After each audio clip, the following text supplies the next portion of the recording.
Hello. Hello, hello, hello. Is that working? Yeah, alright. Where we left off last time, I think we are just about to go into this auction house and, hopefully not get killed by our old sire. I don't know if you kill any vampires in this game at all. Hey, Jackaboy, welcome back.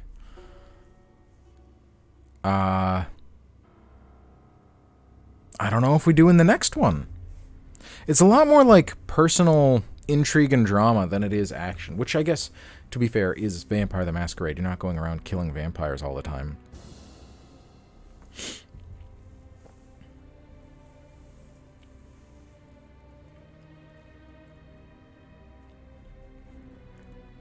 Oh no, down on top of your head. Oof.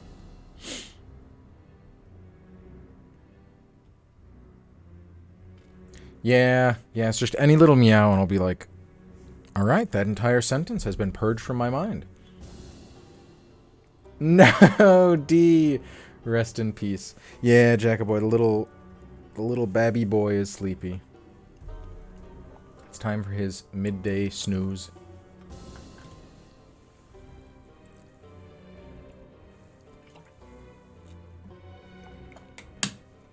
Because same, yeah, it's much earlier for you guys.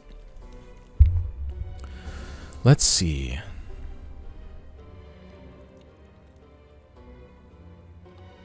Mood. So, I'll start back at the top of the page. I think I read the first paragraph, but I can't remember. So, you follow the auction house's Twitter account until you see that the Lomeo lot is going up. Then, get ready. That's being a bit shit. Oh dear. I'm sorry. I hope it's never mine. I tried to get fast internet, but they did not have the gigabit that I was used to and spoiled with back in my old place. So I feel like anything shy of that is just slow. Even though it's arguably not. The night of the auction, you put on your suit, take your Supra through your favorite North 1st Avenue car wash, and then head up North Swan Road, over one of the muddy... Oh, yes, I read that right. Over one of the muddy smears Arizona calls a river. Then take a left on East Sunrise, when you can see the mountains rising in the distance. We stand together. Then, it's a winding trip to the foothills, past cheap faux luxury estates, each with chunky green recycling bin, with A. I misread that last time too. Each with a chunky green recycling bin awaiting morning pickup, until you reach a narrow road lined with telephone poles rising crookedly above the scrubby trees. You brake gently, as a top-of-the-line Audi SUV gives off, "Is this it? Are we lost? Is this it?" energy in front of you. You can't quite pass, and neither can the Corvette Z51 behind you, though he keeps trying. But finally, you pass through an open gate, and there is the auction house. Chunky green recycling bin was my nickname in college, ? Oh no!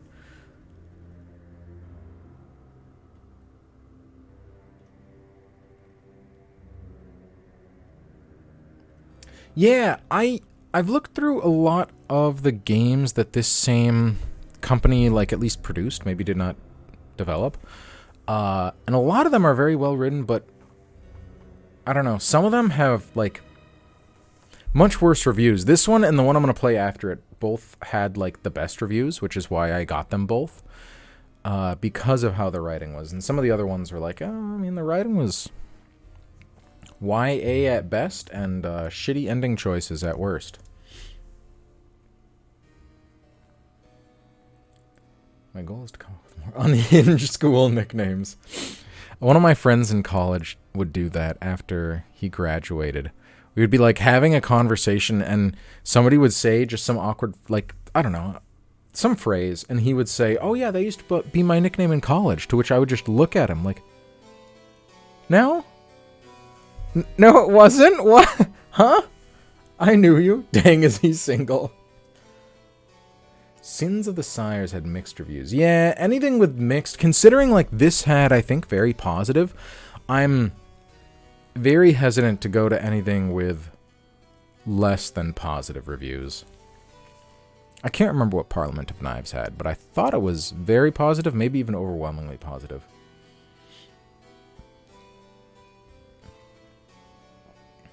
Your knees and back pop. My left knee pops every time I squat or step up a stair or something. It's very upsetting.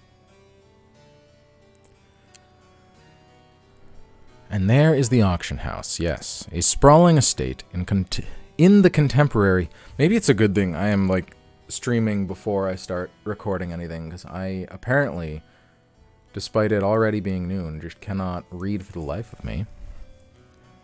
A sprawling estate in the contemporary Southwest vernacular style, all pale limestone and shining glass and 90-degree angles. What was that notification? Thanks, phone, for telling me you just connected to my PC. Reading is hard at all times of the day. Just cutting down branches 65 feet in the air at 6 p.m. That sounds scary. Not the safest. The irregularly placed walls give off the impression of the blurred indoor and outdoor spaces. But as you study the building, you see how secure it is, how carefully the estate is designed to control movement and access for all its apparent openness. You take note of the reinforced locks, similarly positioned cameras, and motion sensors. The Audi finally picks up speed and heads for the turnaround, where valets are waiting.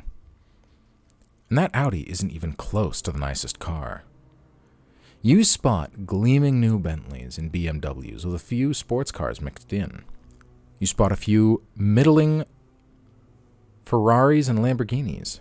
Trade goods purchased without love. And then a beautiful bone white Jaguar XJS. That sounds like a very fancy car. You watch as the driver steps out. Chiara. So if we had agreed to help her, I imagine that would be the car that we would get. Which is probably... Oh, it's old. What? Man, these vampires in their old cars. I actually can't find... Alright, here's probably a better picture of one. But this is, these are all very old. Interesting.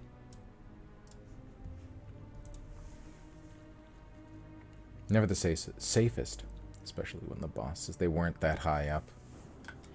Oh dear.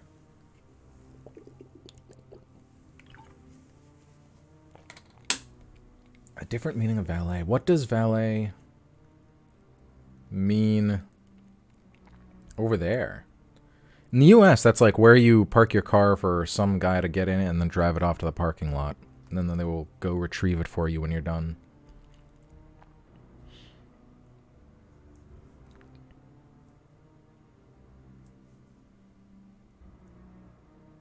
You don't know the reference either. Oh dear. Ah.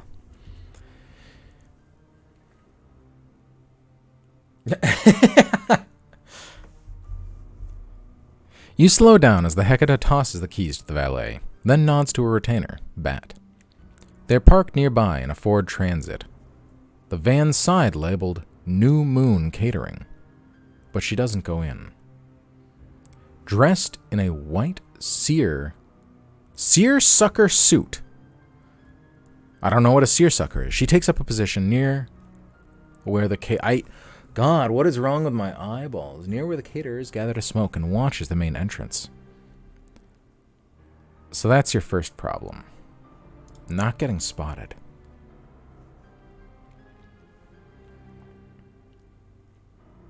They take care of their employer's wardrobe. Interesting, really? Pack for them, clean their clothes and stuff. That... Huh. I feel like the closest thing helps lords and rich people. Just like a butler of sorts, I guess. That is very interesting. Sucky, sucky! Yeah. I have no idea what a seersucker is. You know what? Why not? I'll look it up. Seersucker suit. A sucky, sucky suit. I think sucky, sucky suits look very different. Seersucker suit. A striped suit. Could have just said that. A suit with very tiny stripes, yeah. Oh well. This game and its words that I've never heard of before in my life. Does no one watch Downton Abbey? No, my mom has watched a lot of that. So I only see one here that we really have a chance at doing. A butler takes care of guests and serves food. The boss of the male servants. Interesting. Downtown Abbey. No, Downton Abbey.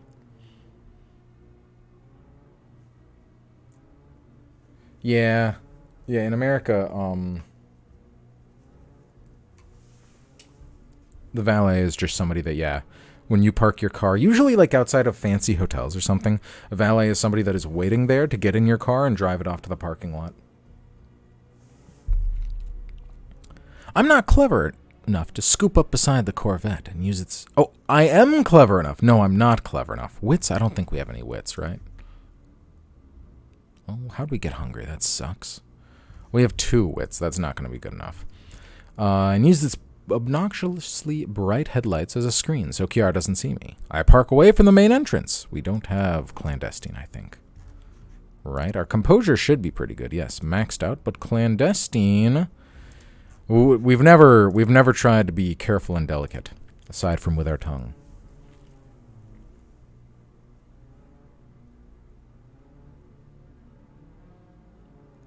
You see that mental taking notes? What?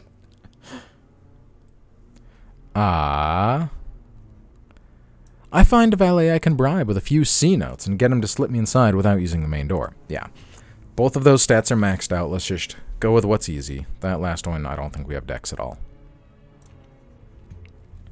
The valets are lined up like cats at a fishing wharf, evenly spaced to avoid squabbles over territory. You brake early, disrupting the careful geometry, and roll down your window. 2 valets realize what you're doing, and there's a moment of tension as they negotiate for who gets the bribe. In the blink of an eye, the negotiation concludes, and the more eager of the 2 valets runs up to you. He says nothing about your humble Supra. There's someone I don't want to see at the main entrance, you say, handing him 100 and nodding in the direction of Chiara della Passaguila. No problem, the kid says, smoothly pocketing the note. Slide over. He takes the wheel and brings you around to the other entrance, where an appraiser is standing outside his BMW, smoking a cigarette and talking to a gallery owner about the Blythe Sandersons. They both fall silent when your Supra appears, but the valet gives them a friendly nod and they go back to gossiping as the valet slows down. I know why we keep getting hungry. We still dumb, yeah. Never careful, never delicate. Takes 9 times more energy to make our brain work. Yeah, it probably does. I'll park you next to the delivery truck. Out of sight, he says, pointing to the full-sized Freightliner. You hop out, nod to the appraiser, and pass through a cloud of smoke into a private lounge. Then you walk down a carpeted corridor to the auction hall, completely eluding Chiara. Good. The auction hall of the Blythe Sanderson estate is full of rich people yammering while downing cocktails and gulping hors d'oeuvres. You've endured your share of high society soirees while working odd jobs for the Camarilla. They're usually sedate affairs, stuffy and unpleasant, full of people who don't want to be there or who hate each other, or both. Some posh events, especially if gambling or sex are involved, have a maniac energy. Manic energy. Same thing. Manic, maniac, not very different. I know, I did not say that right. Shh, we're just gonna brush past it. It's okay. A as fear mingles with predatory greed in the spoiled, rotten brains of the American aristocracy. But this is different. People are drinking hard, and it's a joyless, steady consumption, like men about to go over the top into enemy machine gun fire. Why? It's just bidding.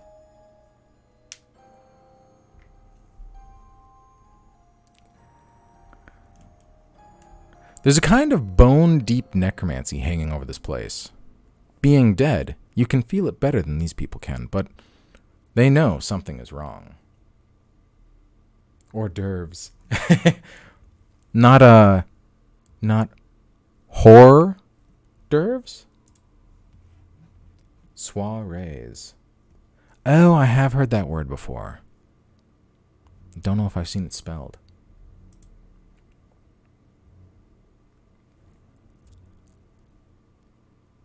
Elliot Blythe Sanderson, just one of them, moves smoothly through the crowd, talking too fast, laughing too energetically at bad jokes, her blonde hair immaculately coiffed.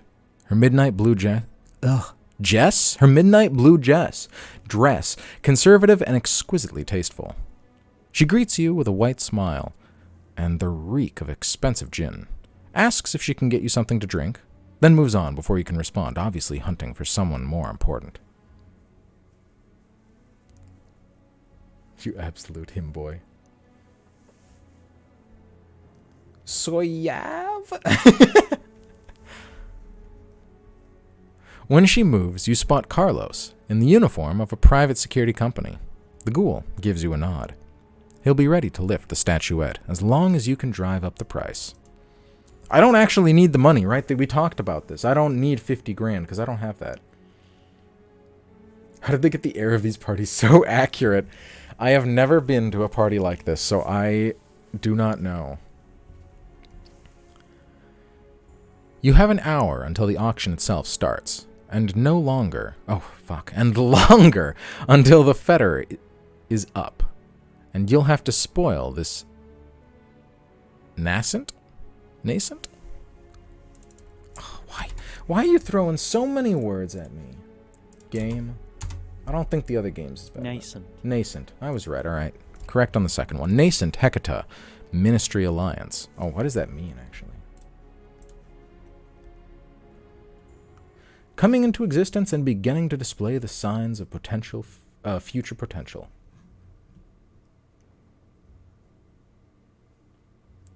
They suck. Oh, dear.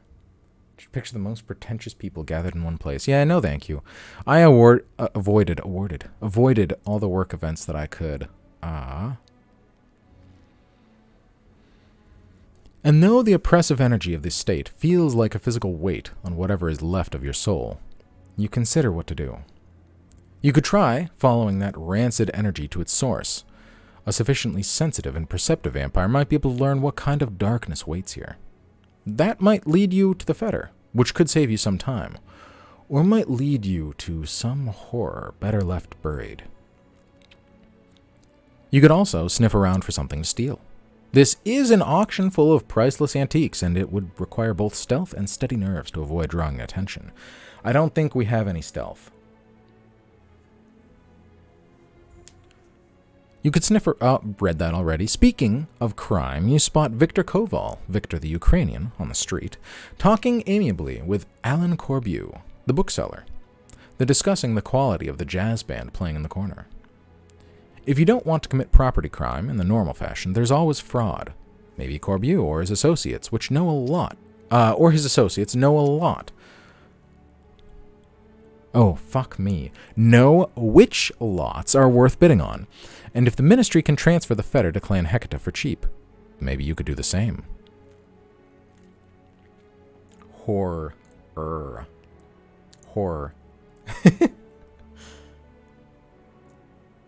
Sorry, I have to retain my COD ranking. Oh.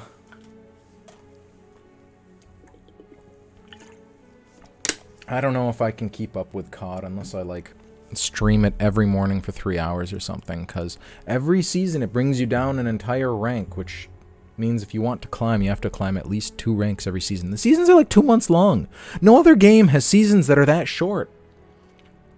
They're so short. What's the point? I mean, I'll still play unranked modes, but playing solo ranked or queuing solo, you don't play. You have to play in trios, which means I get two teammates that usually don't speak English and usually don't use their microphones at all. It's just such a grind, and it's mediocre at best. If I had people to play with during the day, I would, but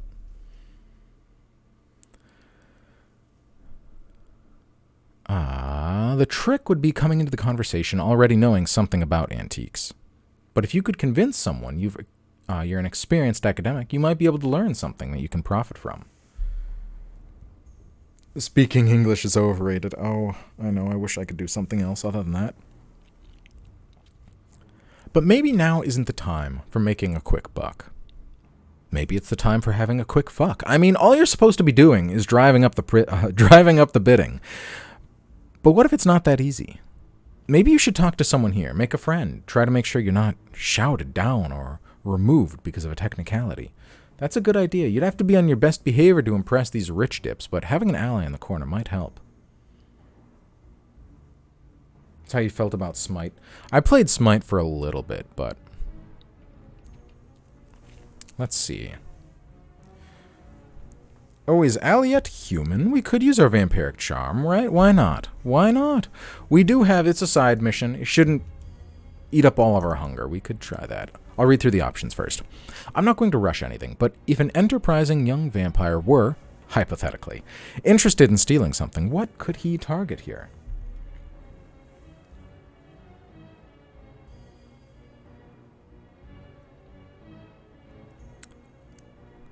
I impress the veteran auctioneers with my easy charisma and my knowledge of antiques to learn more about what's up for auction. My unnatural charm won't help me know more about antiques, but it will help impress the scholars. I charm my way back into Elliot's company to try to make a friend, because I'm going to make a lot of enemies. Sea anemones. Sea anemones. Oh my god. Enemies. Enemies. What is that? What is that sea creature? Sea anemone? Nenemy? Enemy. Nenemy. Oh well. I'm going to make a lot of enemies when I sabotage the bid. Semen nenemies. I know, I'm just like stumbling over my words one after another. Anemone.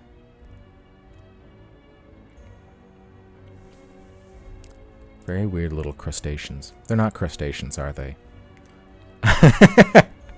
Oh well.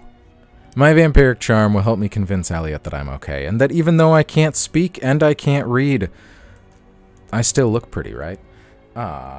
Semen enemies, dang. Relying on my intuition and senses, I follow the dark energy. I follow the dark energy I feel to investigate if something more dreadful is waiting here. Let's see. I'm tempted to... I mean, we might not even have to use our presence. Our charisma and persuasion should be maxed as is. Charisma... Where is it? There is persuasion. Yeah. Why not? Let's just talk to Aliette, see what's going on. There we go.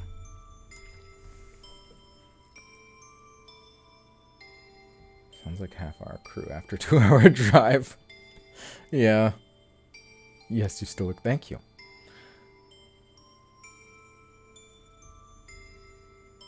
It's all the other sellies we outraced.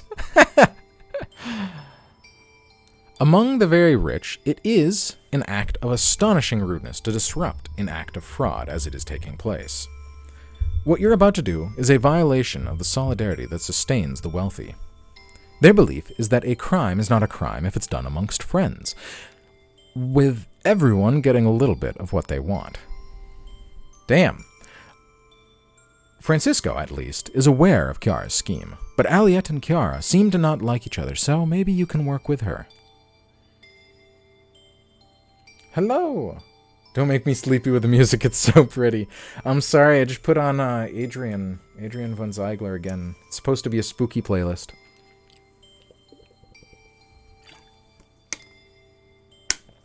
You get tongue-tied an awful lot. I do. I gotta warm it up. It's like stretching before you work out. You wait until Aliette finishes her conversation with Victor Koval about poetry behind the Iron Curtain. Then join a group of aggressively intoxicated loud talkers who swarm Aliette to congratulate her on the elegance of the party. They're obnoxious and abrasive, which is perfect, because you are not. You tell a few light and charming jokes, ask Aliette some questions about the lot. Yes, about the lots. I don't know, that phrase keeps throwing me off. I feel like they're talking about like a lot of land or something, not like a lot of antique properties.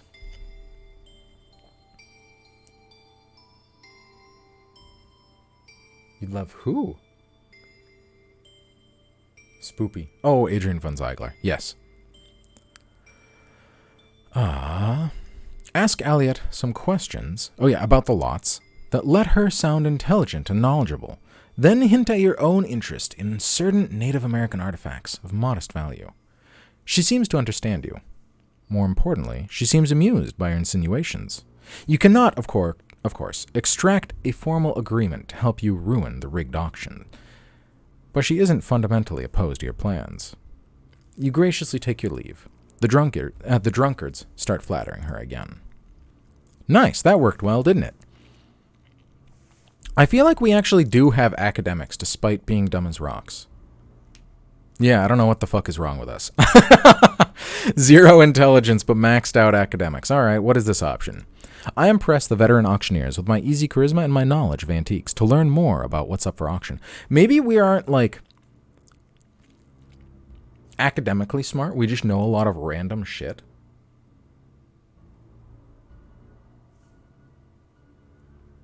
Of course. Course. So, yeah, let's do that one. Why not? Why not? While you've read the Blythe Sanderson Auction House catalog, you haven't had time for extensive research. Nonetheless, you approach a man that you recognize from the guide. Professor Michael Sneed is an art dealer and popular nonfiction writer of moderate local acclaim. Rude people might call him a crackpot for his speculations about the true authors of certain plays taught in high school. Interesting. Is that supposed to be like a reference to Shakespeare? He's wearing a cream-colored jacket dotted with cigarette burns, and he's in a heated argument with Alan Corbeau. I'm probably not saying it right, but I gotta say it the same each time. You worked with a ton of engineers. Yeah, I did. How many people did you encounter that were book smart but still dumb as fuck? There was one man that could, like, definitely smooth talk himself into the highest engineering position and didn't know shit about anything. 0 problem-solving skills.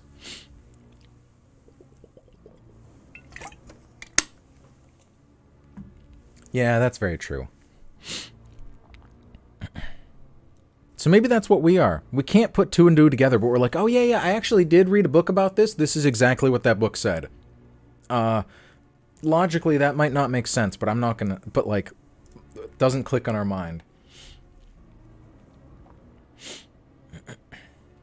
It's like my Navy job. The subject appears to be the politics of Josephine Peladan, a long-dead occultist whose posthumous portrait by Alvaro Dauchat is up for auction tonight. These names, my God. Alan says. Finally, we have someone who we both do not know. Alan, you do know me. I go to your bookstore all the time. And who is clearly an educated young man. He gives you a knowing wink. Okay. And turns back to Sneed.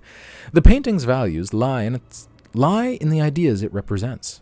Tell me, if Peladan did not write comment on Deviant Mage, why did he act on the beliefs presented within, even as it cost him allies in both the occult and artistic communities? What the fuck is going on in this auction? I'm so lost.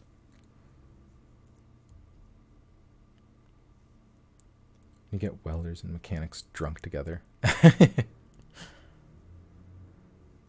You seem so confident you can get into anywhere. Yeah, right. Look at your last president. Damn!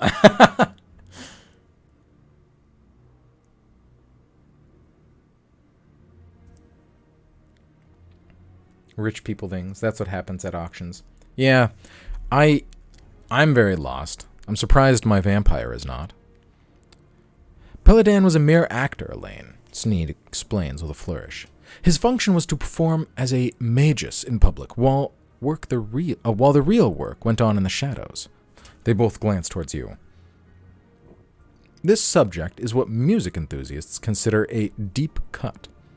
And you are by no means an expert on French occultism. But you do know how to impress people in intellectual debate. Hello, Sonia. Why is there always someone who brings eggs and tomatoes to a speech? What?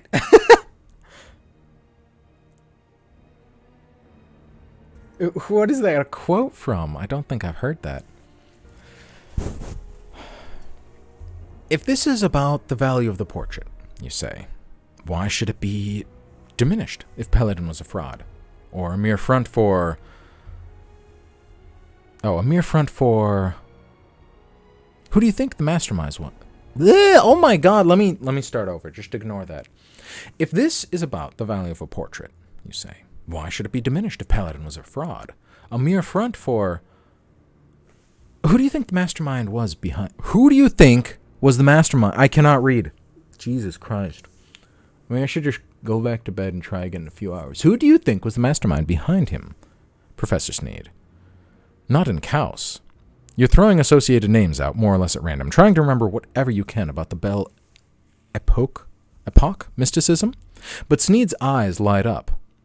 Finally, someone who understands, he says. A portrait of Peladan about his value if the man were a showman. Still has value if the man were a mere showman, because a portrait, especially one painted 2 decades after the man's death, is not a mere show, not a window to the soul, or whatever mystification you expose. Espose, Ellen. In fact, Jesus Christ. I know, I'm struggling today. I don't know why. I think I used up all my reading juice on Wednesday. Hello, Shay. We'll be back and forth in chat.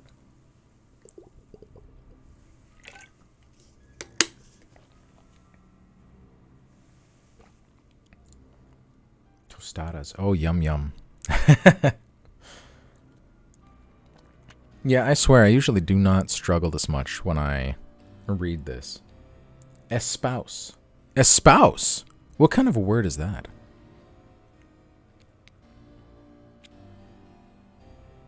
Fact, Alan scoffs. The word doesn't belong within 6 inches of your lips. Ooh. You're just trying to drop the value of that Deschamps painting enough that one of your people can buy it. You're no more than a racetrack tout, Mike.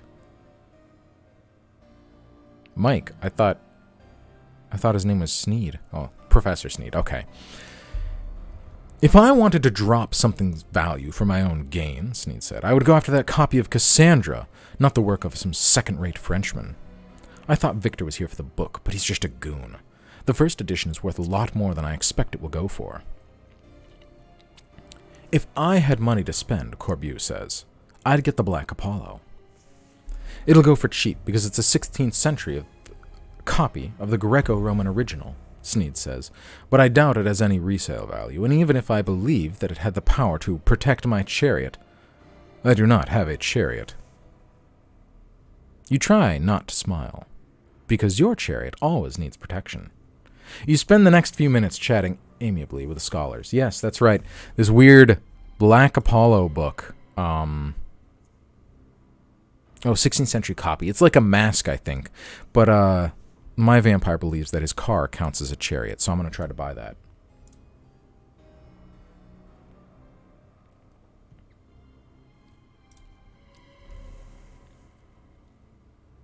They're really giving us the full pretentious experience. Yeah, I would just be like staring off into space, just fucking totally dissociating with this. Grilling a ribeye. That sounds very good. Agree with, adopt. Really? Interesting. I thought he was just saying suppose, but like strangely. Espose. God, I need coffee. I know, maybe I need more if I'm reading this poorly. A cheap-sounding digital chime announces the start of the auction. The jazz band packs it in.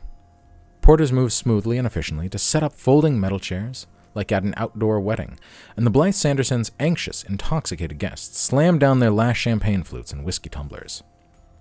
Frederico Blythe Sanderson ascends to a small stage in front of a black curtain and below a screen. Art dealers, antiquarians, and security personnel move the bids into position. You actually have enough cash on hand to bid on a few items if you want. Some items are out of your price range, while most are just useless to you, but two caught your eye. That's right. The first is a copy of Cassandra by Liesa Ukrainka. Ukrainka. I think I'm saying that right. Oh well. Which is starting at a mere $500, and that Elena, you're sure, could sell for a lot more. You probably won't be able to get it if Victor the Ukrainian starts bidding, though. But there's also a so-called Black Apollo, which you suspect has real power. Its starting bid is $1,000, and you suspect it can't go for less than $4,000. Probably more.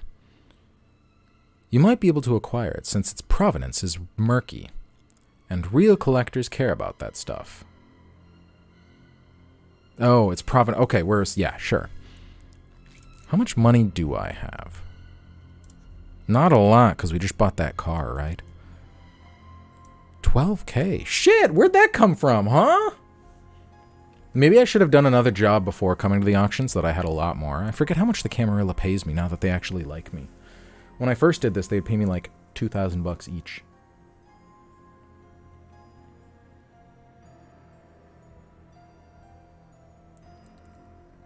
Really committed to accuracy. Yeah, it tries to, like, if it uses specific names and stuff, they try to, I don't know, be as accurate as they can, I believe. That's pretty cool.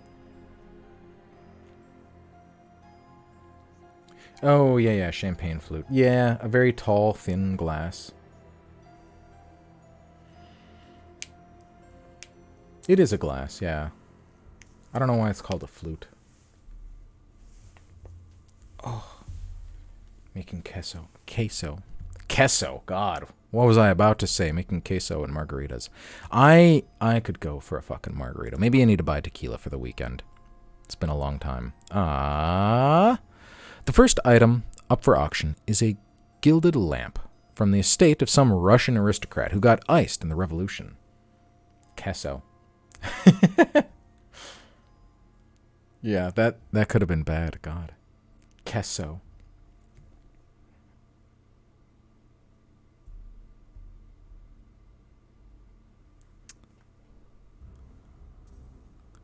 It goes for an unexpectedly high amount, north of 50 large, which gets everyone talking and texting. The weird necromantic energy that hangs over the auction house transforms into manic excitement. Didn't you take Spanish? Hey, I said it correctly afterwards. I corrected myself. I fucked that up when I first read it.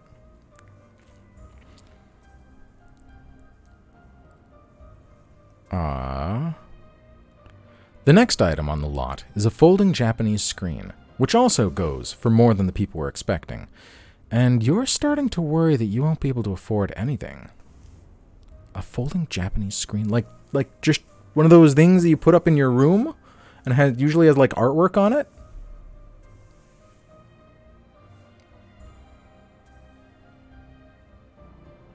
You don't differentiate in Norwegian. You don't have different names for different types of, like, drink glasses? Yeah, painted screens can be beautiful, but I don't know. I would never pay too much for them. Maybe this is probably like hand-painted, ancient, and has some history behind it. But after the bidding finishes on an antique record and wax cylinder collection, before Cassandra is brought out, Victor receives a text. He scowls, hesitates, then finally gets up. There's apparently business he needs to handle on the phone right away. He speaks rapid-fire Ukrainian to one of his goons, probably explaining what he wants that he wants the next item. But the bruiser he leaves to handle the bidding is not exactly a sophisticated-looking fellow. You might be able to outbid him, and if you can flip that book. You can flip that book for good money. The only problem is that you've never actually attended an auction before. Neither have I, so I don't know how this goes. Nonetheless, you've watched the crowd work for a few minutes now, and you've seen a few winning techniques. The woman who survived the first round of bidding for that fancy lamp was tenacious, and downright mean, browbeating her opponents and outlasting them. The man who got the folding screen was tricky. He only got into the game late, acted nonchalant and uninterested, and manipulated his opponents into giving up before snatching up the prize at the end. I forget that people, get really into bidding at auctions, and they try all these, dumb strategies and everything, instead of just oh yeah, I'd like that, I'll bid, $5. No? Alright, well, that's all I had. Sorry.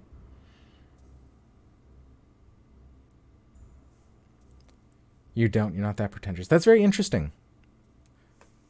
I wonder if it varies from country to country. You think of the scene from The Addams Family. It has been a long time since I've seen that. It goes the disgusting amounts of money and equal amount of condescending attitude.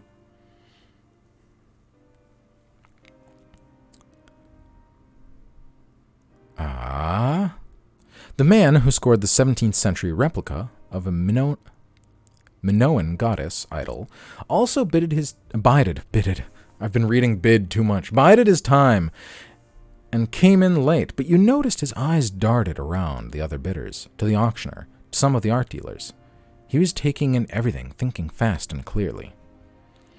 I have 12K. I can afford to bid a little bit on this Cassandra. A manipulation. So we just use our stats? Okay. I'm not going to bid on Cassandra. No, we are. Elena really wanted that. So, why not? Resolve plus intimidation? No. I am as stubborn and menacing as I need to be in order to get that book.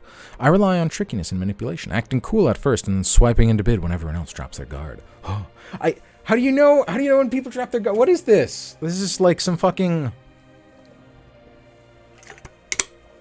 high court intrigue, but instead I'm just brand new to auctions and trying to spend money? Very strange.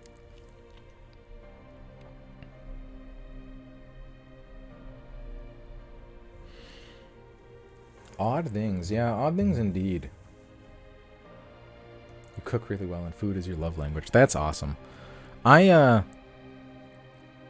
love good food. And I don't mind cooking, but God, do I hate how long it can take. I pay attention and look around at my rivals and the auctioneers to gauge their mood and make the wisest bids. Wits plus awareness. I don't think we have any wits. It might draw Edward's... Okay. Manipulation, subterfuge. Let's not try to draw our sire's attention. I think that would go badly. The starting bid for Cassandra is 500, and you expect it will reach 1,000 before any serious bidding starts. How high are you willing to go? We have 12K. I think Elena said she could flip it for 5 grand. So let's try 2 grand? A $3,000 profit would be insane. It's like a new gaming PC.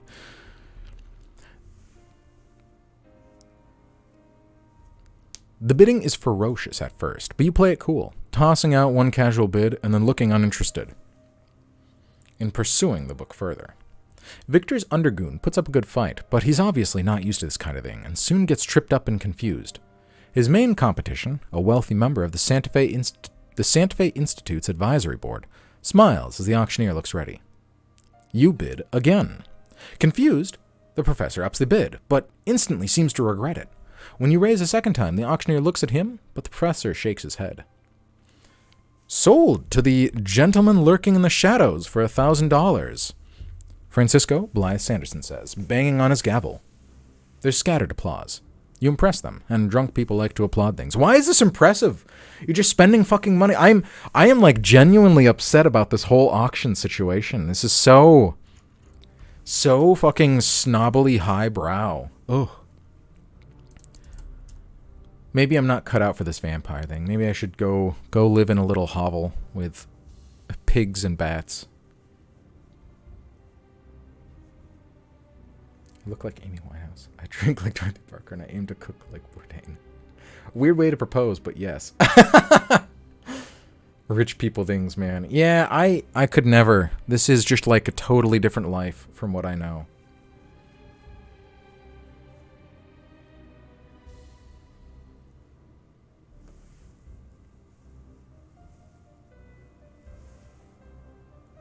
Ego stroking all day. I guess so, but like for me, I think I just wouldn't get it. If there was something that I really wanted, I would just spend a bit more money until I was outbidded. But like, why are you fucking clapping? What the fuck are they clapping for? Oh yeah, good job, 10K down. Love seeing that. Nobody claps when I buy things off Amazon. Except for, I don't know, my wallet when I like rattle around for my credit card.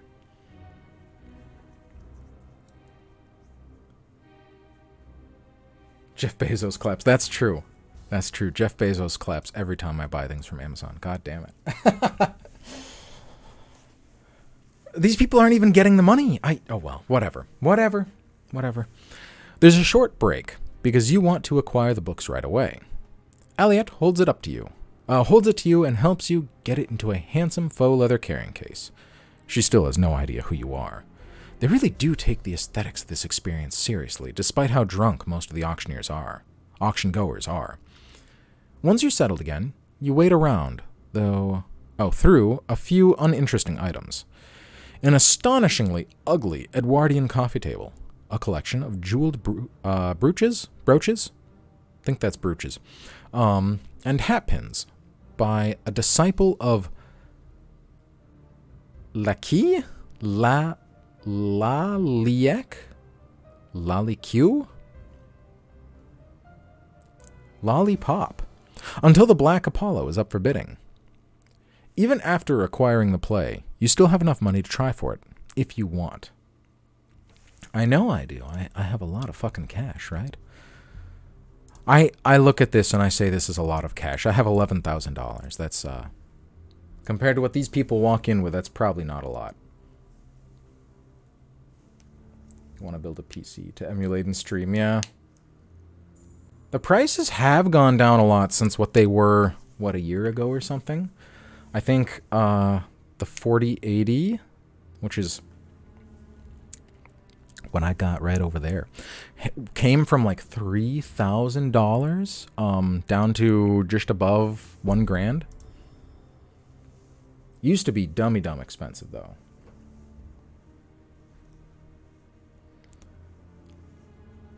The so-called Black Apollo of Perga, Francisco Blythe Sanderson says, as an assistant positions the small black mask of a solar deity on a cloth-covered pedestal. Originally called the Apollo charm of Heliopolis? Heliopolis. Heliopolis. Oh, God. Heliopolis. I think that's right, Heliopolis. Jesus Christ. My laptop is on its last few breaths. Oh no. They want your wallet to be dummy thick.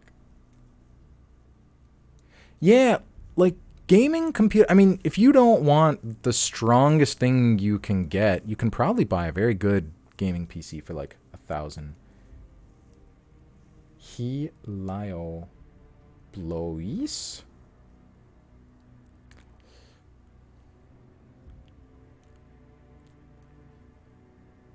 What? You're really starting to think you're doing this on purpose. Anyways, this remarkable artifact was revealed to be a 16th century forgery in the 1930s, but its pedigree may be more interesting than a forgery. As a forgery, than its authentic Greco-Roman artifact. Created by the master artisan, he traces the Black Apollo's full history, but you're only half listening, mostly because you suspect Francisco has most of it wrong. That's an artifact of vampire sorcery, and whatever stories have been told about it are almost certainly false. No, that's not how it's pronounced. Oh, okay, I was like, huh?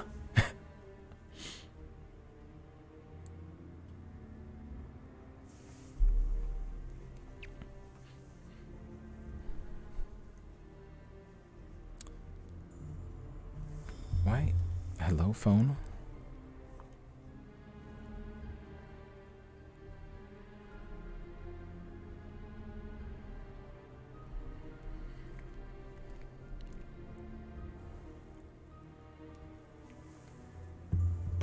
All I want to do is play Haunting Ground.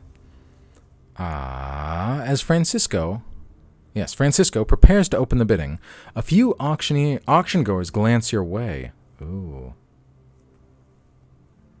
Why? Why? What makes you guys know that I want this thing? This will make your previous tricky approach more difficult, since they might see your maneuvers coming.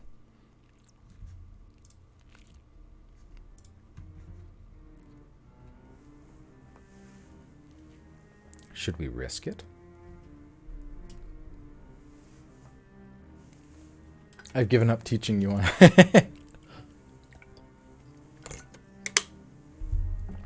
I mean, it's like Helios, right? But Heliopolis? Probably. Is that even a city? Oh god, it is. City in Lebanon. Ancient Egypt. Oh, I thought it was Greek.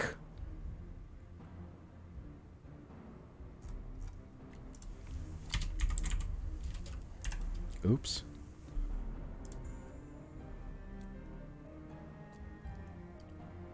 Heliopolis. Heliopolis. Yeah. Heliopolis. Not Heli. Oh well. Bye-bye. Thanks for stopping by. Jax.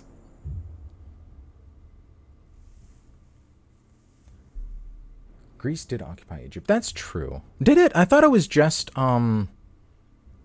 Macedonia that occupied Egypt through Alexander the Great. Although he probably did the Macedonians speak Greek? I don't actually know.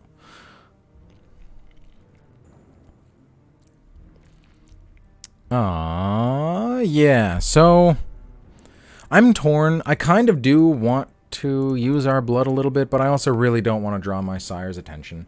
Back to the office job. Bye-bye. Thank you for watching. We'll try Tricks and Guile. I'm willing to go starting bid for 1,000 and probably reach 3,000 before any serious bidding starts. I'll go up to 6 grand. Why not? Nice. Ellen Corbeau opens the bidding, but more aggressive bidders immediately swamp him. You bide your time as a Bolivian art collector and an Algerian restorationist throw bids back and forth, making only a single bid yourself, so your eventual attack will confuse, but not anger them. When the art collector backs off, the restorationist permits himself a little smile. That's when you bid again. The restorationist upped the bid, then looks nervous, as if he regrets his stubbornness. When you raise a second time, he crosses his arms over his chest, as if to force himself not to push his luck. Remember Caesar. Caesar was Roman. I know that.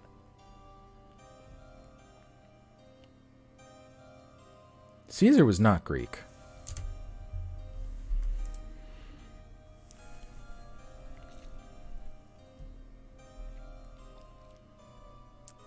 Sold to the owner of Cassandra, Francisco Blythe Sanderson says, banging his gavel. There's another round of polite applause. Oh, fuck, you're right. Yeah, I mean, to be fair, the Romans were kind of just like the new Greeks. They took everything from them. So, it's kind of... I'm sure, maybe even that's why. Yeah, you know what? I'm going to look it up. I'm curious now.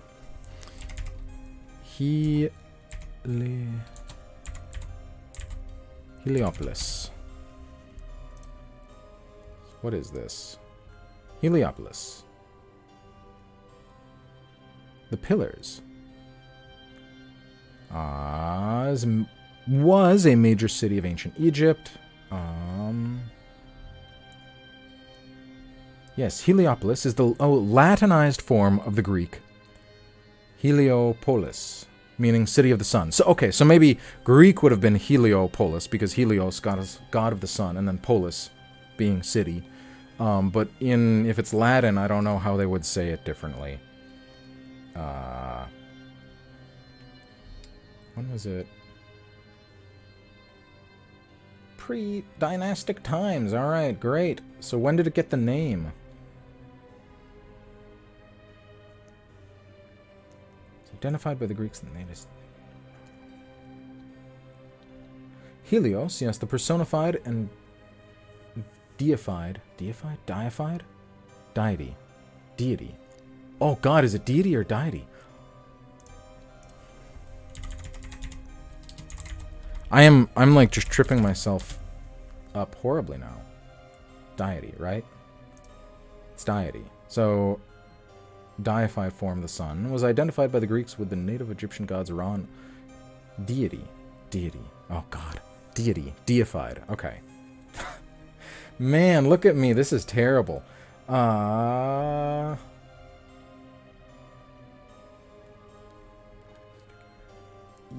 so it looks like I think it was the Romans that gave it the name Heliopolis.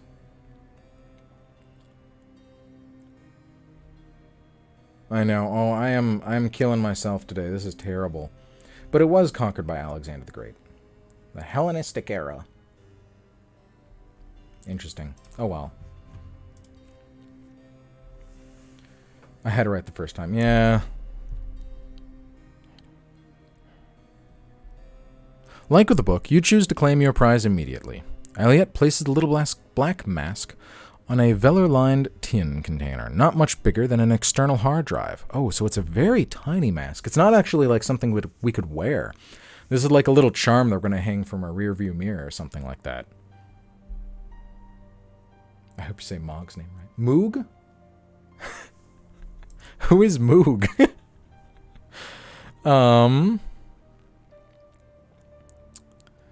There are 2 more auctions before the Fetter.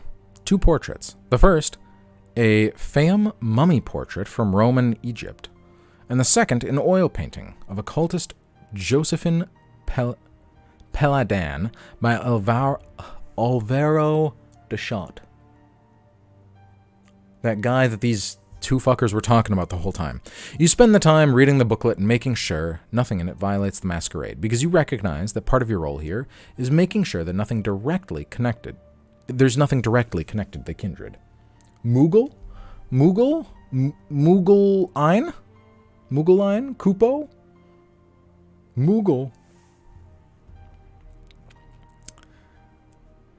There's nothing in the booklet worth worrying about, though. Just speculation and ghost stories. There's also nothing about how to use the Black Apollo. You'll have to mess around with it when you get back to your estate. That's interesting. I wonder if it'll actually, like, affect the game. Khajiit?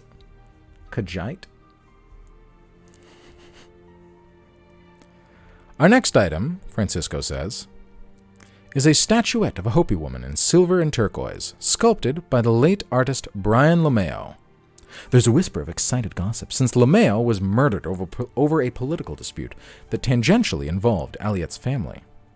The resulting investigation caused the downfall of at least one Texas political dynasty and eventually led to the Blythe Sandersons acquiring everything that's up for auction today. You check your pocket for your spare key, in case you need to get out in a hurry.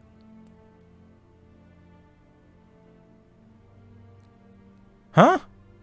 Why are our spare keys in our pocket? I'm leaving. Khajiit is innocent of this crime.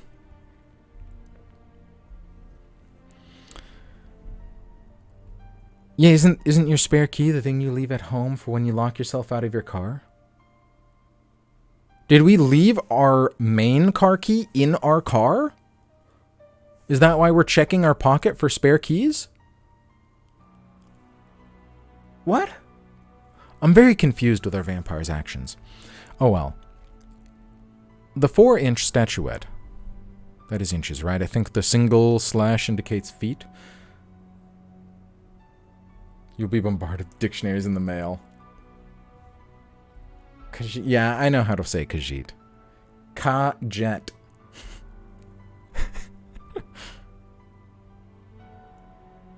He's using his 2 brain cells and thinking ahead.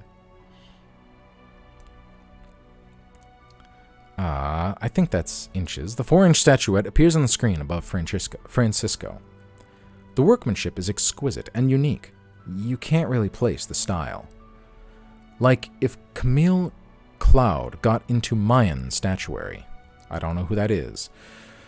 The figure's dress has patterns you associate with Hopi poetry, though in cool grays and blues rather than the earth tones you recognize from local artisans. Though the statuette is more recent than anything else on the auction block, its beauty draws people's attention. Still, the opening bid is only $1,000, and no one expects it to go for that much, since you and only the other vampires know its power. Bidding will start at $1,000, Francisco. Francisco, I'm fucking myself up. I mispronounced so many things that it's over now. I just can't do it. I only have about an eighth of them at the moment. Francisco says, "Do I hear one? Yes, Monsieur Chambay. Your sire wastes no time. You can see Chiara della Passaguila standing outside. Behind her, a retainer waits in a delivery van to retrieve the fetter. Your job is simple. How much money do we have? Could we actually just straight up buy this? 8,000. Maybe. Oh, never mind. It keeps going. Wow. Okay. I'm gonna start making mouth noises. What time is it? No, I got plenty of sleep. I'm just struggling today. I don't know why. I only had 1 cup of coffee. Maybe that was why. It's like 1 in the afternoon for me, though. Yes, Monsieur Chambay. Your sire wastes no time. Your job is simple. All you need to do is drive the bid above $50,000. Once that done, Edward win bid, cause Lysander insist.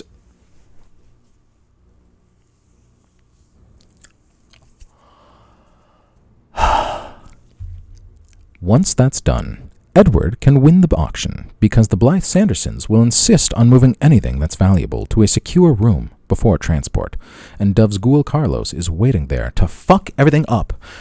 Pick up the fetter. 2 to 3 cups mandatory for the struggle bus. Do I hear 5,000? A few other people are bidding on the statuette, but they're small timers.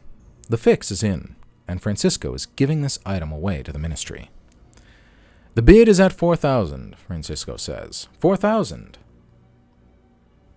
You raise your hand. Edward's reptilian gaze snaps around to focus on you. 1 for each eye. He seems to realize he's in trouble the moment he sees you. 5,000 going twice, Francisco says, getting ready to bring the gavel down. You loudly clear your throat to prevent Francisco from ignoring you. 5,000, the auctioneer says through gritted teeth. The man in the orange tie, do I hear 6? Yes, Monsieur Chambay. 6,000 going once. You've already raised your hand again. And so it goes. Up past 10, past 20, as the crowd tries to hide its excitement as a trickle of sweat flows down Francisco's temple. You wonder what leverage the ministry has on him. Oh, so he was about to try to ignore me because I'm sitting all the way in the back. He was like trying to just not see my bid. Can't talk because the Space Boys won out. Oh shit, it's that green lizard, dude.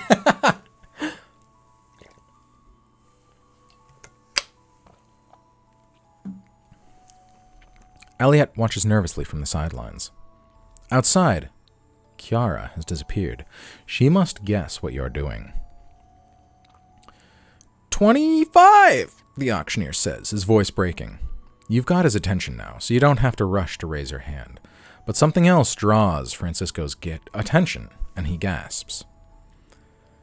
The room feels cold. Even the previously eager crowd seems to feel the chill. More importantly, Francisco hasn't responded to your raised hand. He's looking elsewhere at 30,000, Francisco says, his voice a little shaky. To the gentleman in the feather coat. Brian Lomeo, the creator of the statuette, now a wraith bound to its fetter, sits comfortably in a folding chair at the far end of the room, wearing a long coat of black raven feathers. No one else seems to notice that he's partially transparent.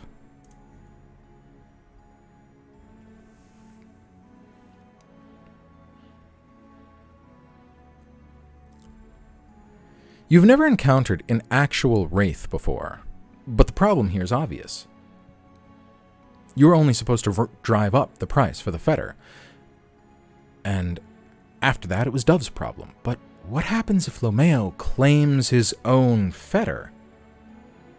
As a Nosferatu, Dove's supernatural talents extend to invisibility, ripping people in half, and what can she do against a wraith?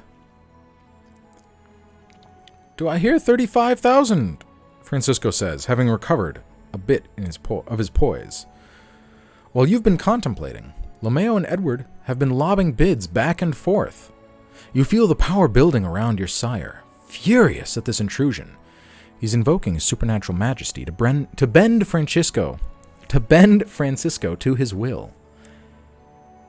You've seen what that power can do to mortals. But even as Edward burns with power, so does Lomeo. I don't think I've ever encountered a wraith in any of these games before. What kind of getting ripped in half? No, like the kind that the Juggernaut does to Deadpool in the second movie. That kind of ripping in half.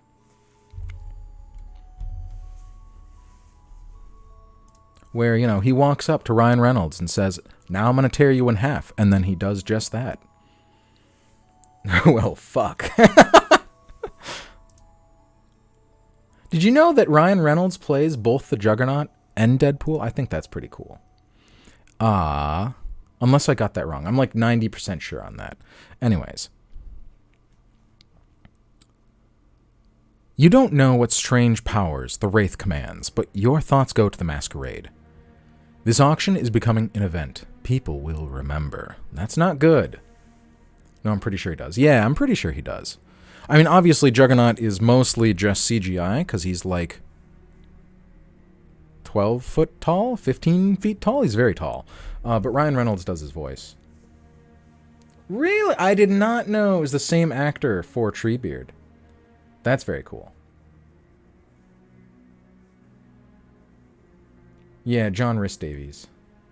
It's not Ryan, it's like Rhys, but I don't know, spelled strangely. Hello! Hello, Bo. No worries. Welcome, welcome. Yeah, fun stream fact. Kiara is outside again. She's holding a skull. Maybe it's Lomeo's.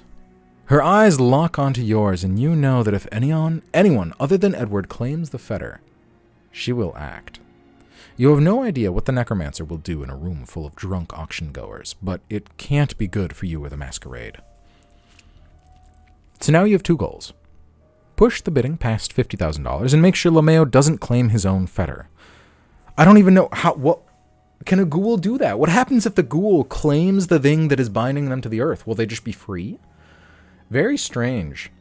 It's not a ghoul, a wraith. Sorry, ghouls are human. A wraith, some kind of ghost. I've never even read about wraiths in this game. I don't fucking understand what they do or who they are.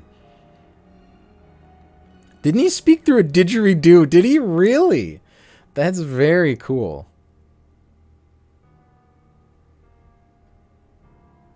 The depth was all him. Really?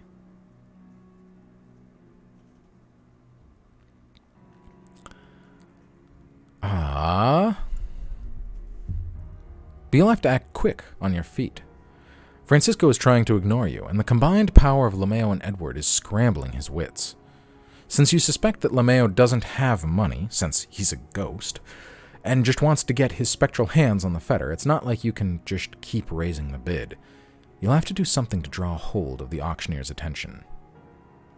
Lomeo flickers a little. There's some good news here. He's obviously focusing all of his will on trying to remain solid and visible. He acts, you notice, a bit like a sluggish video call connection, prone to stutters and lag.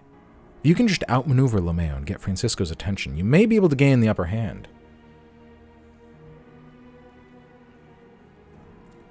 You have so many Lord of the Rings fun facts. Yeah, Wraiths do have their own game. I don't know what it is. Don't know a lot about it. Charisma plus Intimidation. I don't think we have any Intimidation. Maybe it's time. This seems like kind of the peak of this little side quest. We still have 3 unused hunger. Maybe it's time to pump the blood a little bit. Why not, right? First, I invoke my own supernatural authority, though it might give people something to remember about this night. You're not about to be outshone by your sire, a guy who can't even manage his own snake cult. What a piece of shit. You can't. Oh, you can. You do. Invoke your own dark majesty, drawing the auctioneer's attention. And now, the 2 stats that we have maxed out.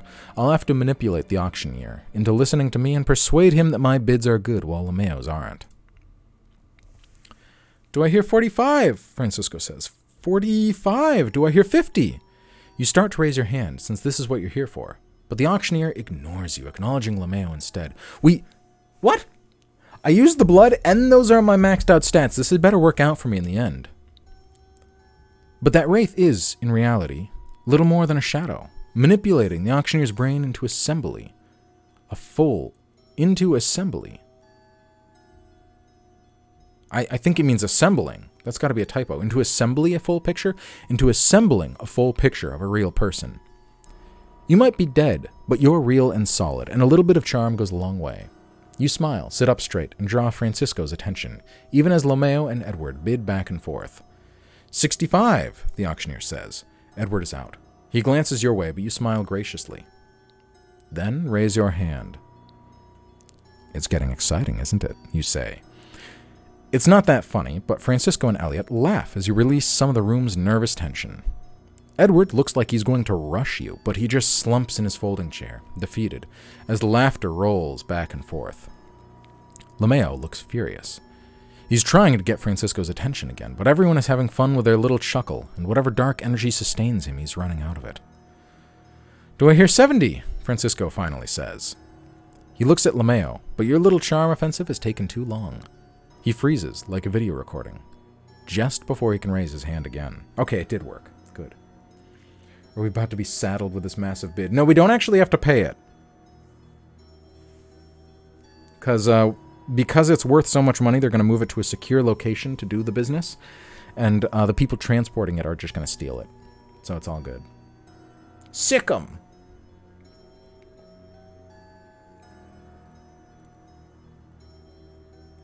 Your Lord of the Rings trivial pursuit is collecting dust. That does sound fun.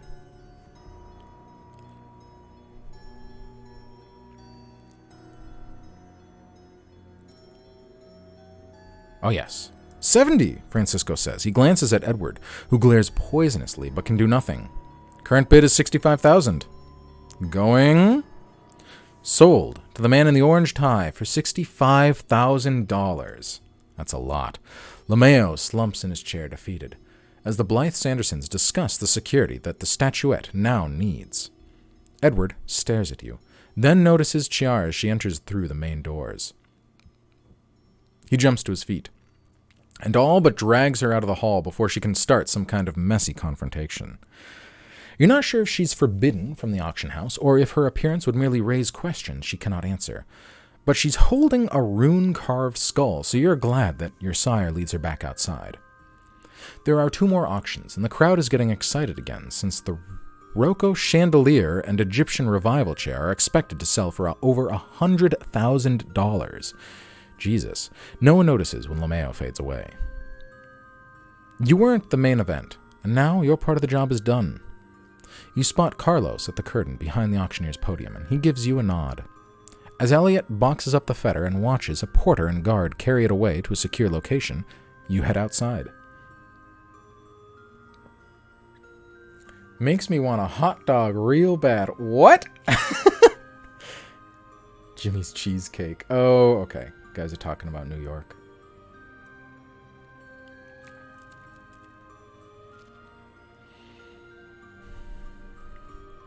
Chiara and Edward are gone.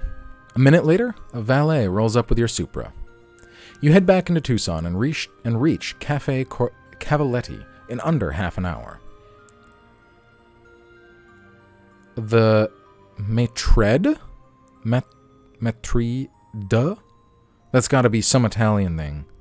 Maitrede. I don't know. Waitress makes sure you have a private table that faces the window.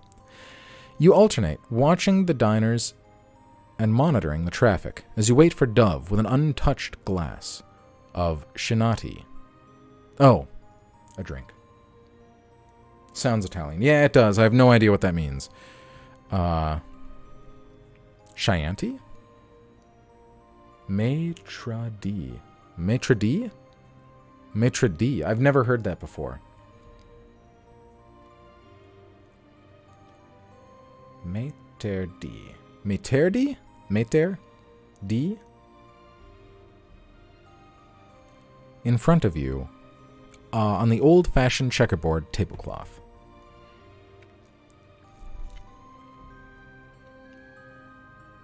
What? Interesting. She's a difficult woman, a voice says across from you. I tried talking with her, but once Dove sets her sights on something, she sees it through to the end.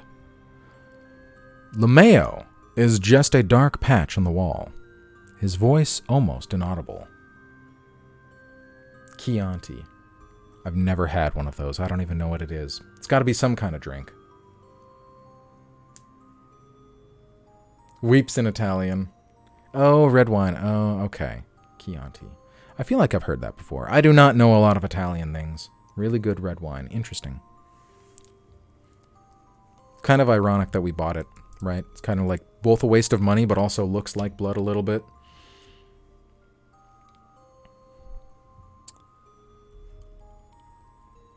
I've never spoken with a wraith before.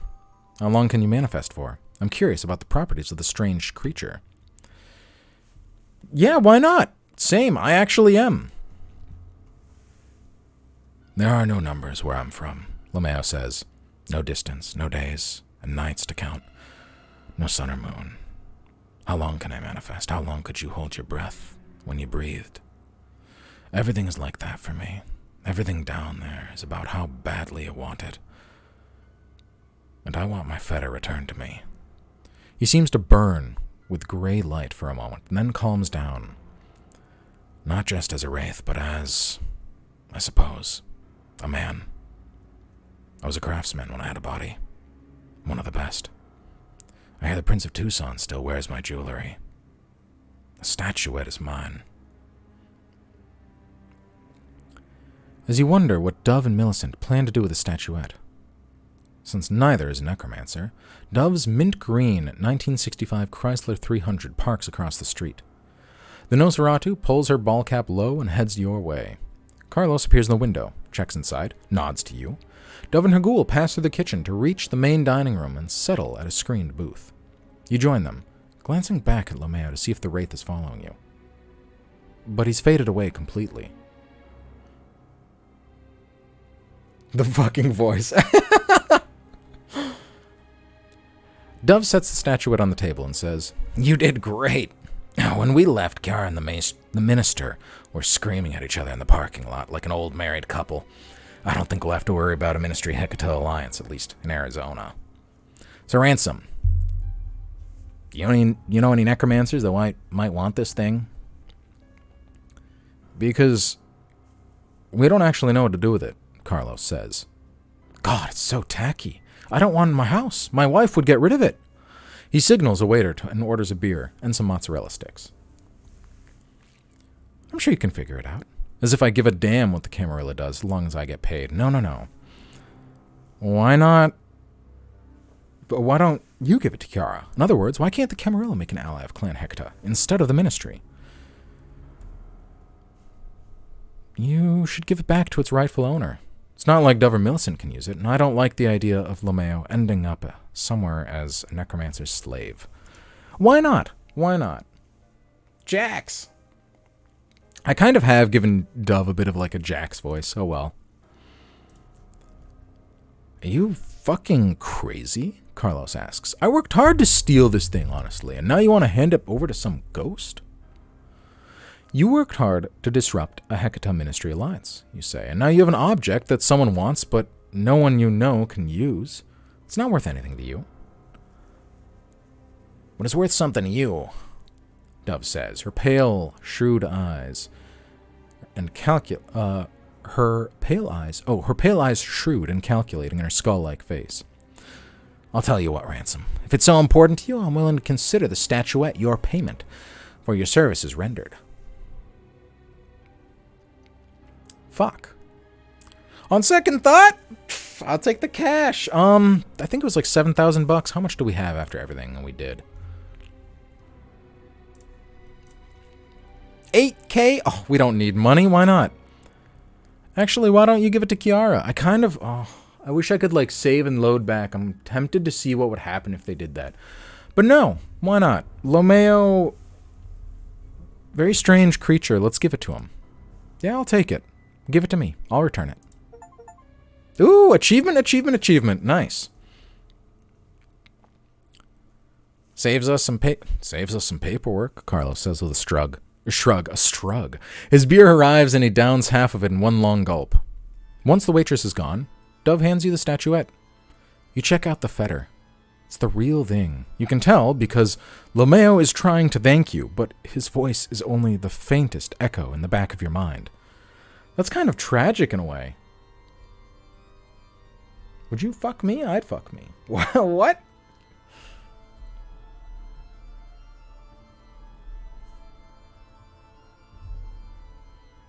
The dog's eating the chicken. What?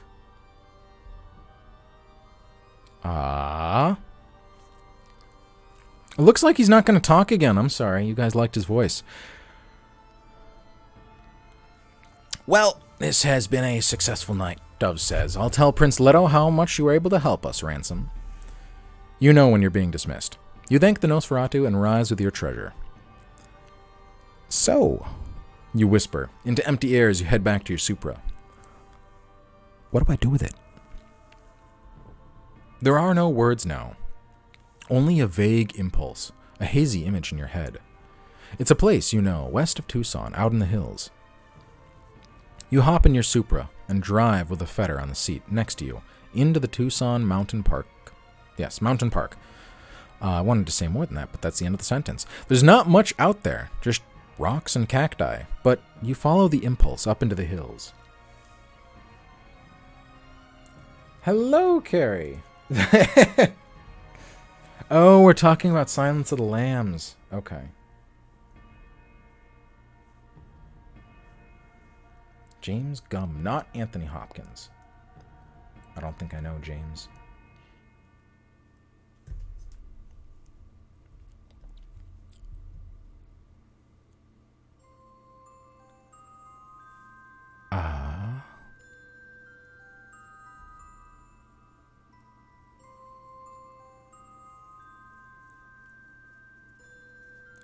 For a moment, you think you see a building atop the mountain. A mansion surrounded by teeming gardens, an oasis in the desert. But a moment later, you realize it's just a boulder, black against the night sky. You park beside the boulder, climb out of the Supra, and look down onto the lights of the city. The eastern sky is already growing pale. You know what to do, but not why you're doing it. You carefully bury the statuette. As you smooth the sand over the fetter and stand up, the desert wind blows, bringing with it the pungent reek of an overgrown garden. It could mean anything. Is Lomeo free now? Have you offered him only a temporary reprieve from whatever torments he endures in the underworld? You don't have answers, but you've helped one pale shade escape slavery at the hands of the undead. Satisfied with your night's work, you get back in the Supra and drive back to your estate, arriving a half hour before sunrise. You return to your estate and park the Supra. Where to tonight? Let's examine why not? The Black Apollo? Let's do that.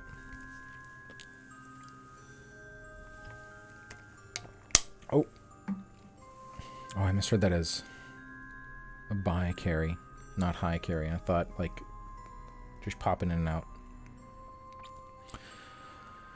Though you haven't dealt with this exact artifact before, you know your way around occult artifacts.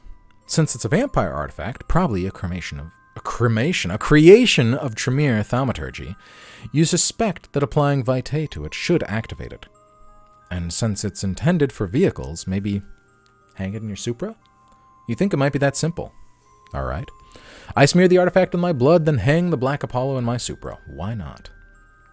The tiny black mask hungrily absorbs your vitae, then shimmers with occult power. You hang it off your rear view mirror, where Julian used to keep an air freshener on his geo-tracker to hide the smell of blood. Then you walk around your car just to make sure nothing obviously supernatural is visible. A short test drive reveals that your car handles unnaturally well. You set up your phone to take a recording of your car on the move, but when you play it back, there's nothing visibly strange about your Supra. This is fantastic. Furthermore, you should be able to move the charm from vehicle to vehicle without smearing it with more vitae. It's yours now. I will probably need a little bit of water, but I can play more. Let's just get some blood while we're here. We're not wounded, are we? No. Uninjured. Good, good, good, good, good. All right. Let me get some water, and I will be right back.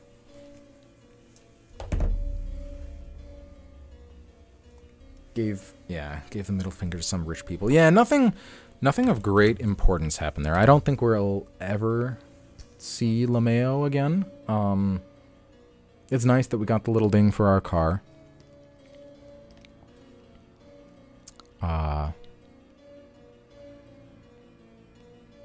We have one last quest before the hair. Yeah, my hair is getting very long. We have one last quest before, like, the final chapter of the game. So if we go through it, we might even finish the game, like, Monday or Wednesday. But I'll be right back. In bed. Aww. I'm a cat in human form, oh dear. Alright. Why'd the music stop? Spotify, you there? It is. The jacket is fabulous. Thank you. I like it a lot.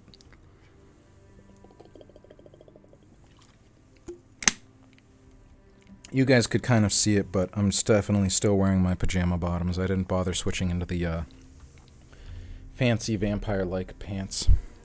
How is the baby? He is a little wrinkler, is sleeping very soundly in the covers, so I did not disturb him to show him off. Knowing my luck, he'll probably be out here screaming soon. Now that I've said that. The plaid PJ pants. Yeah, they're just so comfy. Alright, let's see.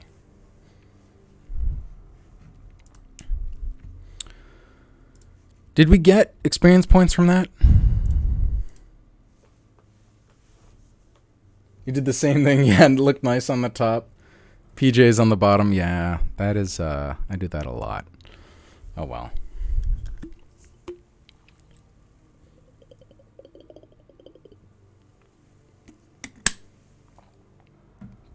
Oh, Cassandra, we still have that. Let's go to the pawn shop and give Elena that book. You got it? Elena asks, the moment you walk in. You hand her the copy of Ukrainka's Cassandra, wrapped in white paper. Oh, wonderful, she says, unwrapping it and running her hands all over the binding. What did you bid? 1,000, you say. After a moment, since you would like to get paid, you clear your throat. What do the dead need What? What do the dead need but shorn hair and blood and sacrifices? You wait. Elena looks up from her reading and finally says, Hold on. Shorn hair and blood and sacrifices. Interesting. She goes to the safe in the back, leafing through the book, and returns it, still distracted, with $5,000. It's funny, the next game does not have any of this, like, resource management at all. I think it does still have stats, but money, from what I'm remembering, money doesn't play into it one bit. So it's very interesting that, like, this one does. Because in the next game, we're more of, like, an aristocratic vampire. We have a lot more money, so it doesn't even consider it an issue.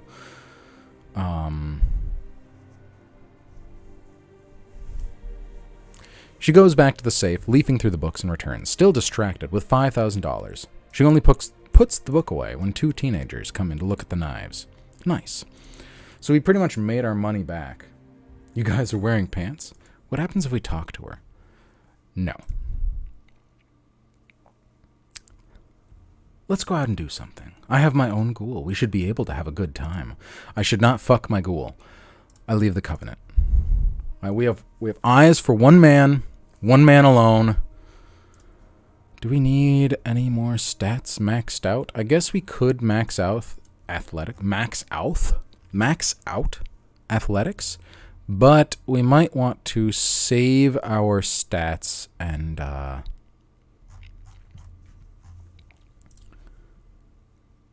try to bunch them up for the final chapter.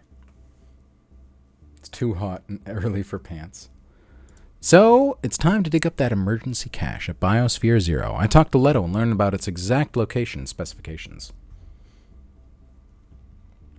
Chapter 10. Biosphere Zero. Tucson. Sugar Daddy Leto, yeah. Tucson, Arizona, night of December 14th. Sunrise is at 7:17 a.m. You pick up Elena at Covenant, then drive to the Viper. As you drive, you tune the Supra's radio to hear the news.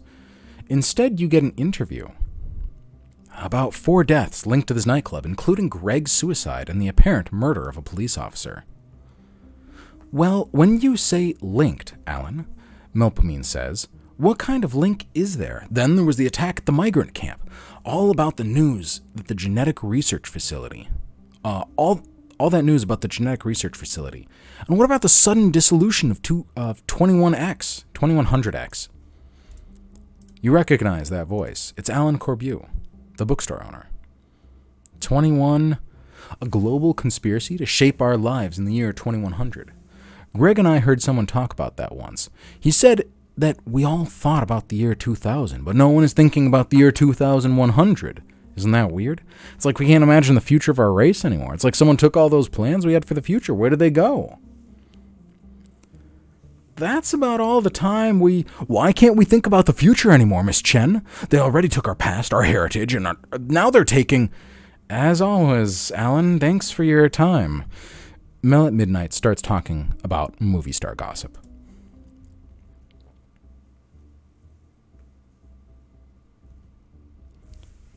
Welcome back. You check the local news over and over before you head out.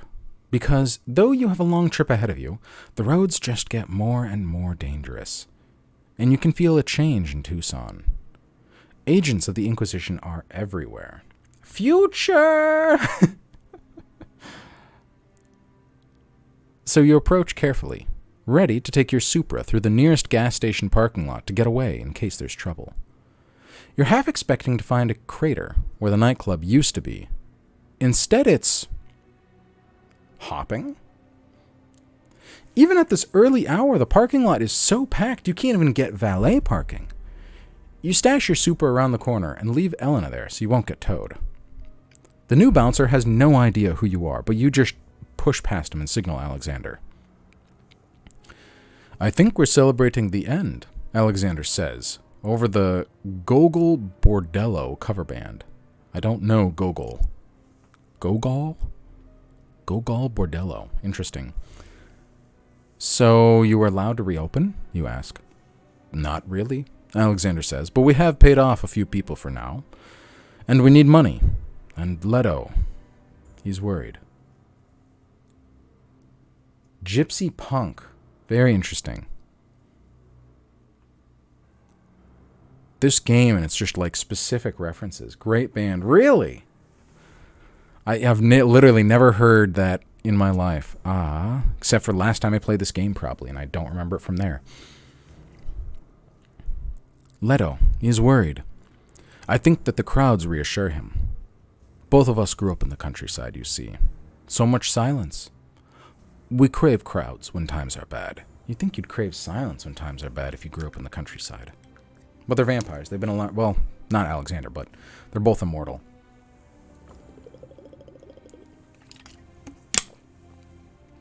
They've been around for a long time. Such a good show. Interesting. I will. I'll have to check them out.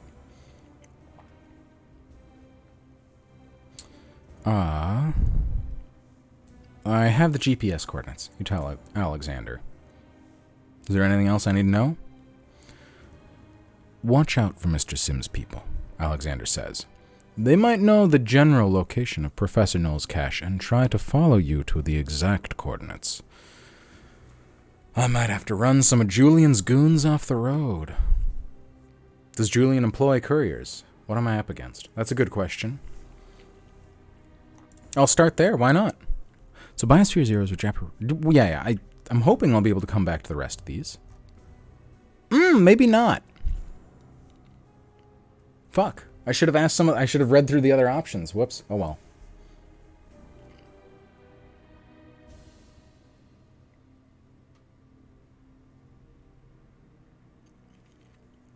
Hello, Jay. Hello. This is the third time I drag the dog back to the house while he's asleep. Oh, dear. I'm told Mr. Sim has a driver of his own, Alexander says, but details of his operation remain unclear to us. Be ready for interference and anticipate Mr. Sim's people stupidly using telecommunication technology, even if it is compromised. Great.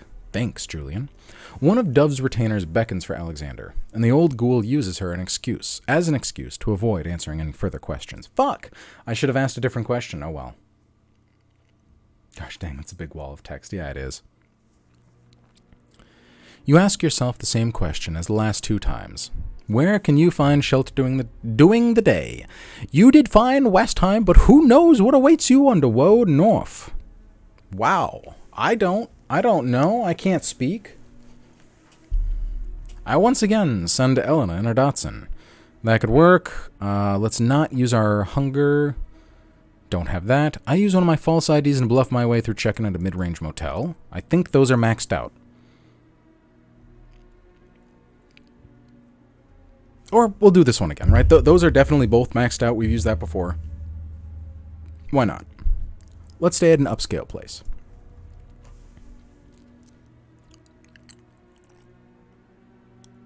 Ooh, what? There aren't a lot of high-end hotels where you're going, but your research turns up some fancy B&Bs. They'll do. You consider your next idea. You pass all sorts of crummy motels until you pull into a tasteful little B&B. You're feeling good until you spot the Ford Fairline across the street. Second Inquisition is already here. They must have realized that you were staying at high-end places, and there just aren't that many around. They can blanket everyone in town. You keep driving and get out of there before you're noticed. Maybe you can try someplace a little more down market. All right. I use one of my many false IDs and bluff my way through checking at a mid-range motel. A few easy lies will keep the Inquisition off my trail. Those are maxed out stats. That has to work, right? I hope. Charisma. Oh, dear. You consider your next idea. The road is littered with unglamorous little motels, and you soon find a likely candidate.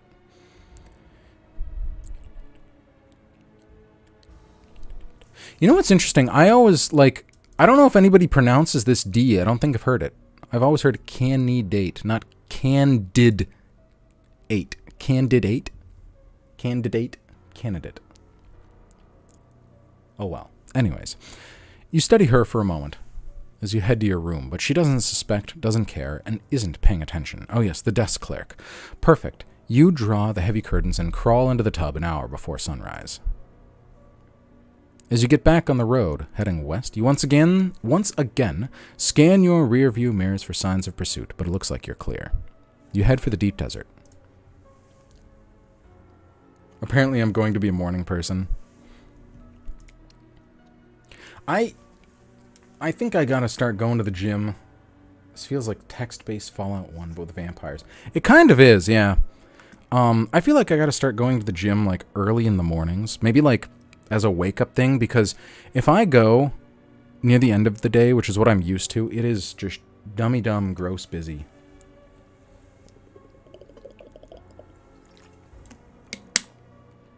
And I don't want that. Might still have a pink on your fake IDs. Have a pink? A pink what? I don't think I know that term. Ma'am, you gotta support. Well, thank you, Carrie. To avoid major cities, you spend a few hours taking back roads, then head north to the Grand Canyon. Oh, past the Grand Canyon, to the southwest corner of Utah. A route that keeps you away from Las Vegas. The side roads are beautiful in the starlight. You notice a tail. Oh, a tail, isn't somebody tailing me? While heading west on Route 319, about half an hour past the Utah-Nevada border.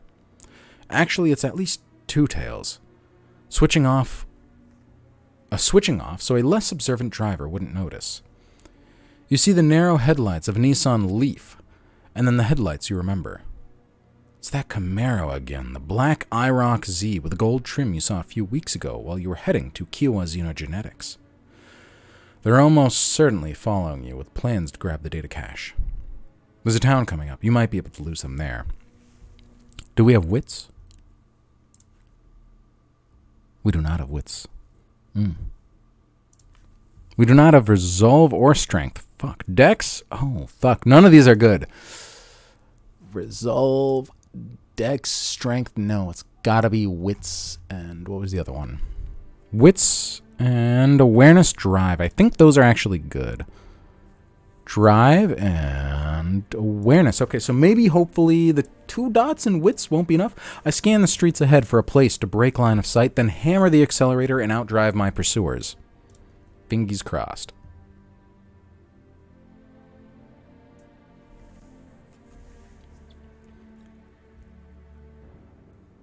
You meant ping. Oh, a ping. Yes, they might still have a ping on your ID. That is true. Morning gym. Yeah, I'll see what it's like. I do want to,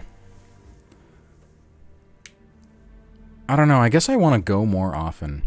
There's one picture, I think I put it on Twitter like a year and a half ago or something, that I always look at, I'm like, I'm just not that big anymore. Don't know what happened. My shoulders have deflated. Makes me a little sad.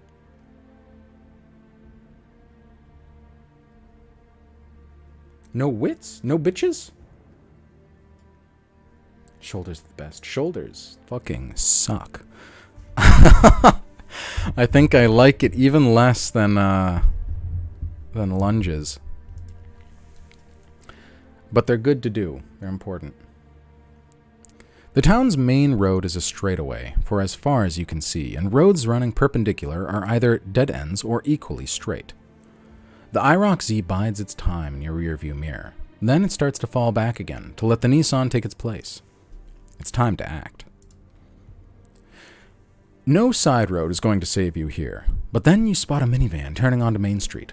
You slow down to sort of say, go ahead, make your turn. And when they pull out, you accelerate and lay on your horn. The minivan freezes in panic. Yeah, that's an asshole thing to do. Right in the middle of the road. You dart to the left-hand lane and accelerate as the Camaro hits its brakes, swerves, and almost hits a Nissan. That Camaro is blistering in a straightaway, but the driver is all snarled up, and as you blast into the pasture land outside of town, you see that you're clear. You kill your lights, turn onto a side road, and watch the Camaro and the Nissan blast past you 30 seconds later. They won't find you again, at least until you reach the coordinates. Lost what? What? What you lost in shoulders, you made up in titties. No, my titties have always been big. I don't know if they've ever changed. They change shape, but they don't really change size. Yeah, lunges they just suck. Especially because I always, like, on leg day, I start with squats. And then do Romania deadlifts, and then lunges last. And by then, it feels like I'm learning to walk again.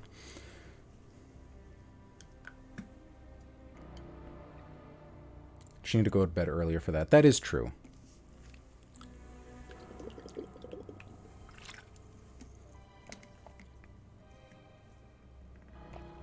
You're built. What are you even talking about? I know. It's that, I don't know, that perpetual appearance upsettiness. Oh, well. Gave up wanting a thigh cap. Thigh caps are overrated.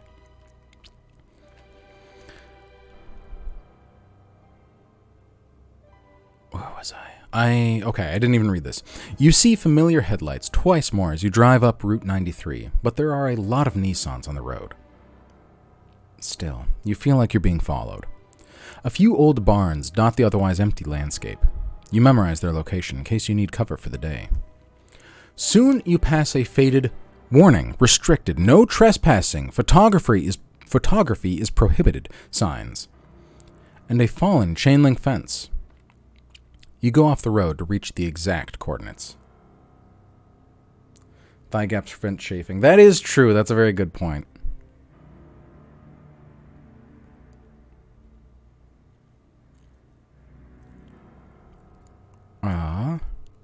A black ruin rises against the desert sky, an irregular hulk of poured-out concrete and broken glass. There are fresh tire tracks on the path ahead. More than Elena alone would have made. A few minutes later, you spot Elena's Datsun hidden behind a rock. Beyond it, in the shadows of the ruin, is a GMC Savannah conversion van with its parking and interior lights on. Half a dozen people are in or near it. You drift to a halt beside the Datsun and spot your retainer. I remember this mission a little bit now. This one's actually quite fun, so I might end up saving the majority of it for Monday, but I'll keep going for like another 10 minutes before I waddle off and record my stuff for the day.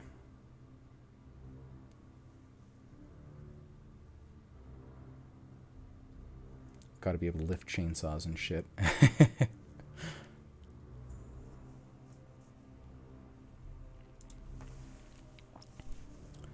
You drift to a halt beside the Datsun and spot your retainer. It's a fucking camera crew, Elena says.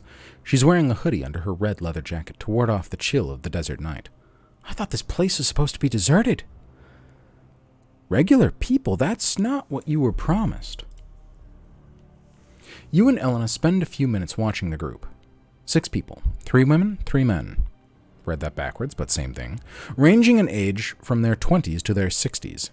Phones, laptops, dedicated recording equipment, enough food and supplies to last a week. Ropes, crowbars, helmets, and attached lights. They're equipped for serious exploration. Stupid need for sleep. Oh, Spoonie, oh dear.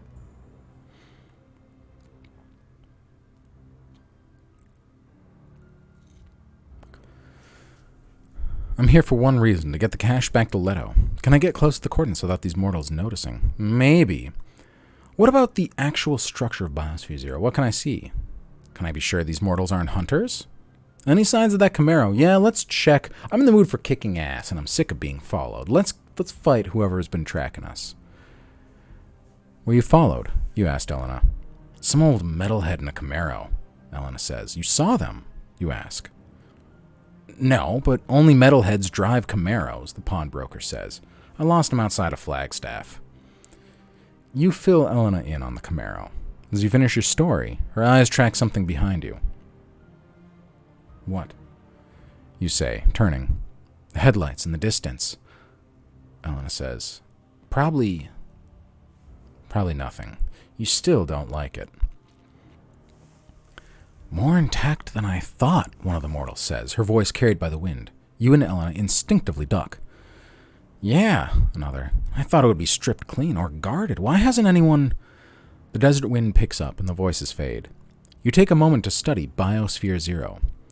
You remember the glass and white steel of the Biosphere 2 ecology experiment from when you were still alive, but this structure is older and uglier.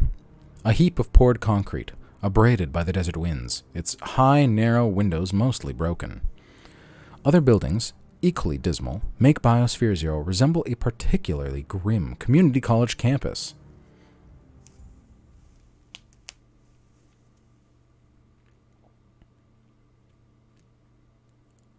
You hit 70K?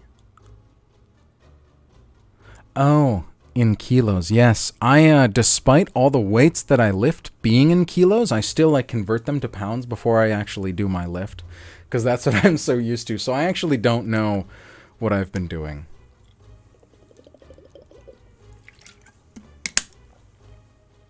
That took me a little bit. I'm like, no, nobody can lift 70,000 pounds.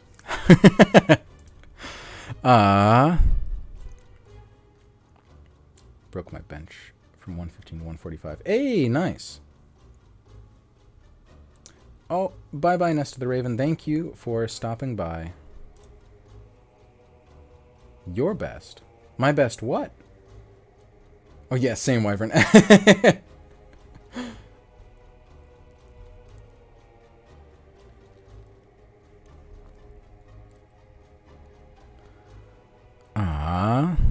And if your coordinates are correct, Professor Knoll's cache should be somewhere in the main building. Stop double and triple checking everything, a gray-haired man in faded denim tells the youngest member of the crew, a woman with a shaggy pink pixie cut. Let's get inside. Rick still hasn't shown up, the woman says, with the pink hair. There's a brief conversation about Rick, who is apparently their computer guy. You listen carefully. Another, older man, this one in tactical pants and windbreaker, takes a bolt cutter and snips the chain strung across the metal door. As he moves, you notice he's got a concealed pistol in his jacket. A younger guy with a bushy yellow beard is the first through.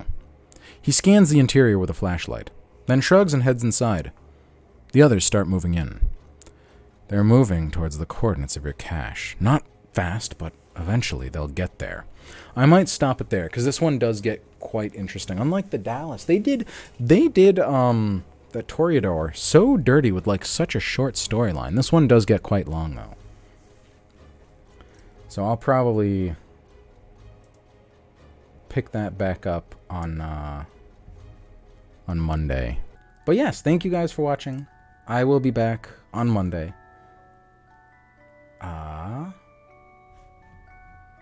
But bye-bye for now.